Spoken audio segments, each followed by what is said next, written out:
içeri giriş yaptık. Evet, hoş geldiniz tekrardan. Hoş bulduk abi. Kapıyı bir daha bakalım. Gerçi her yeri sarılmış deli gibi bağlamışlar çizilmesin diye ama yine de kapıyı şöyle bir... Valla şimdi bu kapıyı yaptık. Ertesi gün hemen çizildi. Zaten öyle olur bu işler. Alüminyum değil mi bu? Bu Alüminyum. evet, kompozit panel bu. Yani kompozit, yani alüminyumdan Alüminyum, kastım tabii, o. tabii, Çünkü tabii. şurada Bond'u görünce aklıma geldi. Evet, aynen. Güzel abi. Kaç metreydi? Kapının yüksekliği 2.30 muydu?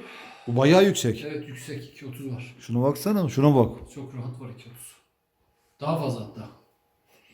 Şöyle kendimiz de ufak bir bukle hem çekelim hem aynadaki detayları görelim. Evet. Şurada kolektörler mi var? Evet, burada kolektörlerimiz mevcut. Alttan ısıtma. Alttan ısıtma, yerden ısıtma. Evet. Borularımız, yerden ısıtmanın boruları ithal yerli. İthal. Muhtemelen. Franke. Evet.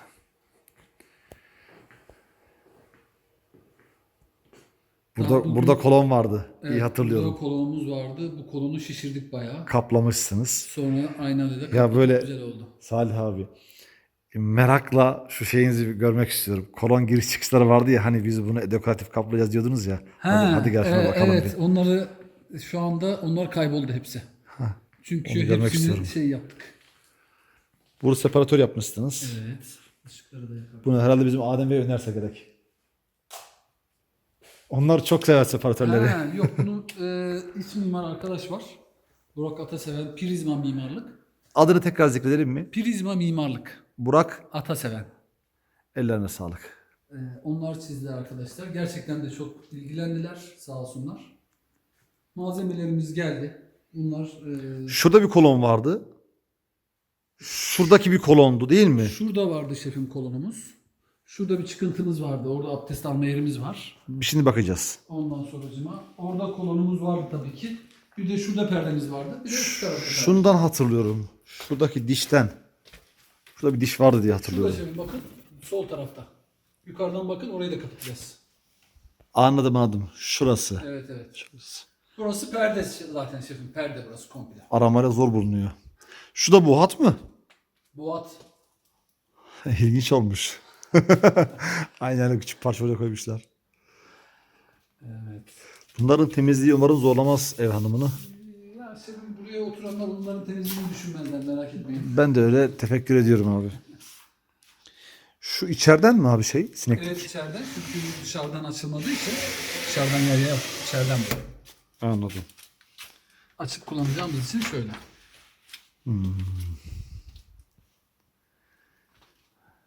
Meşhur şöminemiz. Aa evet, bu çok önemli. Şunları hemen söküyorum. Önemli değil, kalsın abi. Ona takılmayalım. Şimdi bize bunu bir anlatıver. Esas buradaki bizim hani göstereceğimiz yenilik anlamındaki mevzumuz bu olsa gerek. Evet. Çünkü evet. bunu hiç konuşmadık. Yani konuştuk ama hiç yapıldıktan sonra konuşmadık. Evet, doğru, doğru. Bununla Esprisini mi anlatalım? bununla eğer doğru hatırlıyorsam, bir, bu odayı ısıtıyoruz. İki, yukarıdaki odaların ikisini ısıtıyoruz. Bir tane oda ısıtıyoruz. Artı canımız sıkılsa sistem buna mı bağlı? Bir şeyler vardı, öyle bir şeyler. Tam hatırlayamadım. Yok. Nasıl? Yani bu sistem 3 tane mekan ısıtıyor. Bu oda. Burası yaklaşık 52 metrekare ve yukarıda yaklaşık işte 20-25 metrekarede 2 tane odamız var. Evet. Orada da ısı odaları yaptık. Orada da menfezler yerleştirdik. Oradan da sirkülasyon yapıp odaları ısıtıyor. Anladım. Bu gerçek bir şömine. Evet, şöyle asansörlü şömine. Açalım. 3 taraflı cam ve açılabilen. Burada haznemiz var. Evet. Kül haznemiz. Burada nasıl çalışıyor bu sistem? Bunu anlatalım, çünkü hani bu gerçekten değerli bir bilgi bakarsanız Tamam. aslında. Yani çünkü ben de şömine daha önceden hiç yaptırmadım açıkçası. Evet. Şimdi bu sistem şöyle çalışıyor. Alttan aldığı havayı şuralarda tamamen izoleli bir ortam oluşturup içinden çelik boru geçiyor. Buradaki ısıyı komple çelik borudan geçince içeride ısı odaları yerleştiriliyor. Yani burada şöyle bir ısı odası var. Şurada ve yaklaşık şunun işte şuradaki menfezin bittiği yerde şöyle kapalı bir mekan var. Komple içi izoleli, seramik yünüyle kapatılmış.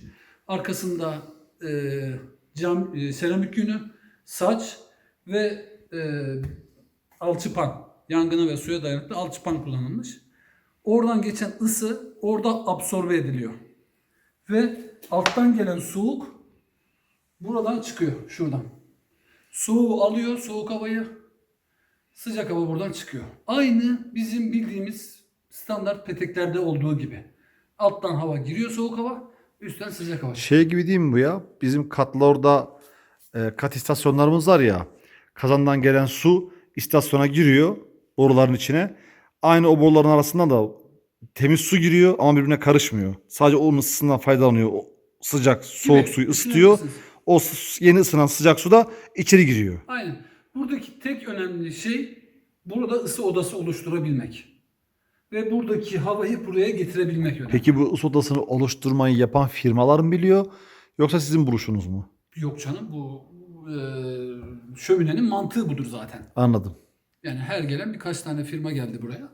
Her gelen bunu anlattı bize. Çalıştığımız firma var mı bununla alakalı? Veya önereceğiniz firma? Angora şömine. Tekrar Bayram Bey. tekrar Angora şömine. Angora Şömine, Şömine Bayram Bey. Bayram Bey. Kendisi değerli bir insan. Kendileri de gerçekten yardımcı oldu. Teknik anlamda yardımcı oldu. İşi yaparken yardımcı oldu. Çözümlerimizde yardımcı oldu. Bir sıkıntı yaşamadık. Memnunduk yani. Sağ olsunlar. Şöminemiz de güzel çıktı. Hasan abi de çok beğendi. Biz de çok beğendik. Ve inanılmaz derecede ısıtıyor şefim. Peki şuradan girdi. Şuradan dolaşıyor o zaman. Buradan geçiyor, Evet, buradan geçiyor. ısınıyor buradan ve çıkıyor. çıkıyor. Haliyle zaten şöyle. Peki duman bacası? Duman yok şefim. Soba borusunu düşünün. Tamam. Soba borusunun etrafını kapatın. Tamam. Alttan bir menfez açın. Güzelce. İşte anlıyorum. Yani şöyle.